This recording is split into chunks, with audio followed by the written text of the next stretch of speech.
एकदम मस्त होते. डब्यासाठी पण खूप छान आहे. आपण नेहमी तर साधारण अशा कोथिंबीर वड्या करतच असतो की नाही, वळवटी वगैरे करून बेसन पिठाच्या. पण या पद्धतीने सुद्धा एकदा ट्राय करू शकता. मी काय केलं आहे, हरभऱ्याची डाळ 2 तास पाण्यात भिजवून घेतली, नंतर ती बारीक करून घेतली.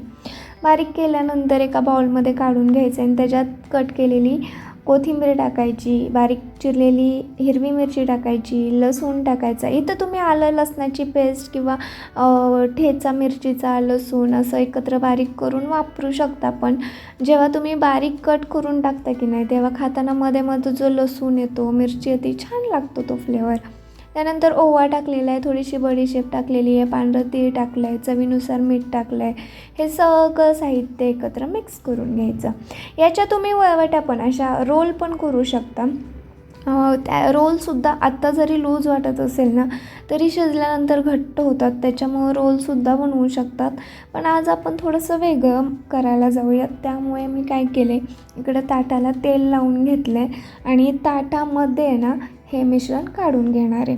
आणि सगळं ताटात मिश्रण काढल्यानंतर ते एकदम एकसारखं असं पसरवून घेणार आहे तेव्हा या पद्धतीने. आणि याच्यावरती थोडंसं गार्निशिंगसाठी म्हणजे छान दिसावं त्यासाठी आहे ना चिली फ्लेक्स टाकते आहे. नसेल आपल्याकडे तर काय करायचं, सुकी मिरची थोडीशी कुटायची आणि ती टाकली तरी चालेल. थोडंसं ओवा आणि पांढरे तीळसुद्धा टाकलं आहे वरून आणि 15-20 मिनटासाठी वाफलवून घ्यायचे. बघा, बेसन पिठात जर तुम्ही करत असाल तर ते लगेच वाफलतं, पण वाटीव डाळीच्या वड्या आहेत त्यामुळे थोडंसं वेळ लागतो. 20 मिनिट लागतात वाफलवायला.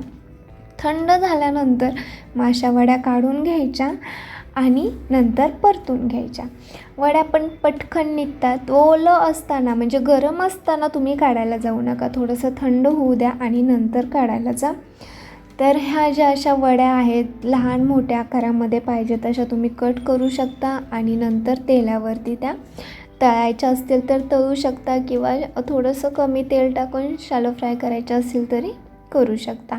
आता मी इकडं थोडंसं जास्तीचं तेल टाकलं आहे, 6च वड्या टाकणार आहे आणि त्या कुरकुरीत होण्यासाठी मीडियम गॅसवरती अशा त्या फ्राय करून घेणार आहे. आता फ्राय करत असताना कमी गॅसवरतीच करा आणि ज्यावेळेस तुम्ही आता ह्या सगळ्या वड्या फ्राय करून घ्याल त्यावेळेस त्याच्यामध्ये ना आपल्या घरामध्ये कांदा लसूण मिसळलेली जी चटणी असते ना ती टाकायची आहे. त्याचा जो फ्लेवर असतो ह्या वड्यांवर एकदम भारी लागतो. म्हणजे आमच्या घरात ना सगळ्यांना तशी आवडते, पण ती परतत असताना लगेच टाकायचं नाही. आता बघा, मी ह्या फ्राय करून घेतलेल्या आहेत, थोड्याशा कुरकुरीत झाल्यात वरून आणि नंतर मग मी हा कांदा लसूण मसाल्याची जो आहे ना तो टाकलेला आहे, ती चटणी टाकलेली आहे. हलकंसं फ्राय करायचं आणि लगेच काढून घ्यायचं. त्याच्यामुळं काय होतं, ते उधसत नाही, करपत नाही आणि तो जो फ्लेवर आहे ना हा मस्तच लागतो माहिती आहे का. खूप छान होतात ह्या वड्या, वरून क्रिस्पी कांदा लसणाची टेस्ट आणि आतमधून पण हिरवी मिरची लसूण, वाह मस्तच. एकदा बघा करून. उरलेल्या मी डायरेक्ट सगळ्या टाकलेल्या आहेत आणि ह्या परतून घेणार आहे मस्त कांदा लसूण मसाला टाकून. मस्त झालेल्या आहेत बघा.